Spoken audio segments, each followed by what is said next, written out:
Hi, I'm Elizabeth Stable with Action Builders. We're a design build general contractor in the Pittsburgh area, specializing in additions and large interior renovations. Today we're going to talk about the time frame for a project for an addition or a large interior renovation. As you remember, Action Builders has 3 phases to our design build process. We have the design phase, the selection or the pre-construction phase, and then construction. The start of the design phase is when you sign a design agreement with Action Builders. We're happy to do initial consultations and have general discussions with you before you commit to that, but until we really can get the project measured and on paper, that's when the work begins. So the design phase, as a rough breakdown, start of the design phase till the end of the construction is about 1 year.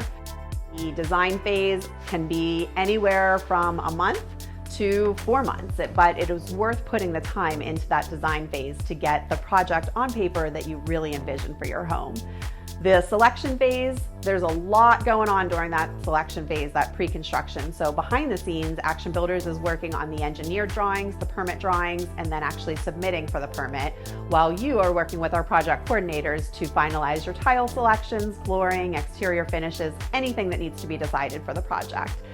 Once we have all of that, building permit in hand, all your final finish selections, that's when we can get the construction started for the work. But it is truly, for a project of this size, about a year. So if you have a time frame in mind, you want to be done by Thanksgiving, then you need to be starting that in that, a year ahead of time, that planning process. Check out our website at pittsburghadditions.com and schedule a consultation, and we would be happy to talk with you more about the time frame for your addition project.